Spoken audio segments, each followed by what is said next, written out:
नमस्कार, मैं लतिका भुट्टर स्वर संगीत चैनल से आज फिर से आपके बीच में उपस्थित हुई हूँ। आज का हमारा टॉपिक है संगीत शिक्षा का अर्थ।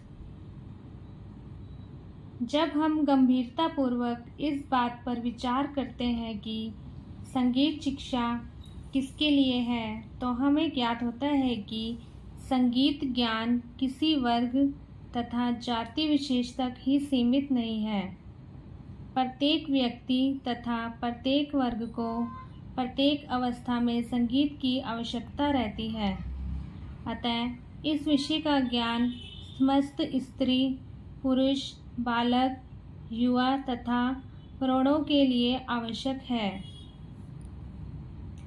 संगीत के पिछले इतिहास को देखने से पता चलता है कि इस विषय पर एक विशेष वर्ग ने अपना अधिकार कर रखा था।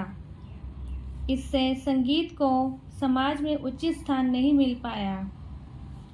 वर्ग विशेष के कला साधकों ने अपनी कला के शास्त्रीयता के नाम में से समाज पर थोपने का बराबर प्रयास किया और समाज में उसका अनुचित लाभ भी उठाया।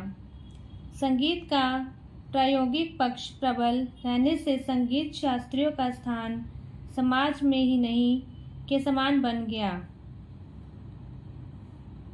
अब संगीत विद्वानों को समाज की वास्तविक स्थिति से परिचित कराने तथा सभी वर्गों को संगीत शिक्षा का ज्ञान समान लाभ देने के लिए समस्त संस्थाओं में योजनाबद्ध प्रणाली के आधार पर शिक्षा कार्य प्रारंभ कर देने से इस वर्ग विशेष का एकाधिकार समाप्त होकर इसका लाभ सभी वर्गों को होने लगा।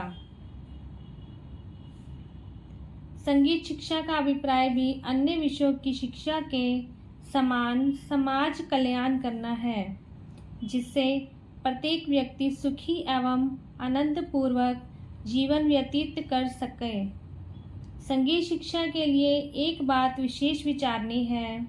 इस विषय की शिक्षा जहाँ समाज का हित करने वाला हो सकती है, वहाँ उसमें अहित की संभावना भी है, क्योंकि संगीत शिक्षा में अभी तक वे ही तत्व घुसे हुए जिनको दोषपूर्ण माना जा रहा है। संगीत शिक्षा का व्यापक अर्थ।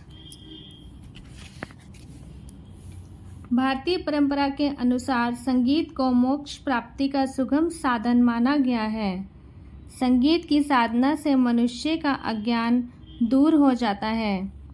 संगीत साधक सभी प्राणियों के अज्ञान को दूर कर स्वर में ईश्वर को देखता है। संगीत वह शक्ति है जो पशु पक्षियों को भी आनंदित कर देती है। देवताओं ने इसके गुण गाए हैं और इसका आनंद सुर, असुर, गंधर्व, किन्नर, ऋषि, मुनि सबने लिए हैं। इस नाद विद्या का आज तक कोई भी पार नहीं पा सका। संगीत शिक्षा का संकुचित अर्थ। संगीत की शिक्षा प्राप्त करके कई व्यक्ति संगीत के व्यवसाय को अपना लेते हैं। संगीत में व्यवसाय के पृथक पृथक स्थान हैं, जैसे संगीत शिक्षक, रेडियो कलाकार, सिनेमा में संगीत निर्देशक, सहायक गायक या वादक, मंच प्रदर्शक और कथावाचक आदि। ऐसी शिक्षा का कार्य क्षेत्र, शिक्षा अवधि एवं विधि विधान आदि सब निश्चित किए जाते हैं। इस प्रकार की शिक्षा प्रणाली को संकुचित माना गया है। धन्यवाद। अगर आपको मेरा ये टॉपिक पसंद आया हो और आपको जानकारी अच्छी मिली हो इससे, तो आप प्लीज़ इस चैनल को सब्सक्राइब करें, लाइक करें, शेयर करें, कमेंट करें। धन्यवाद।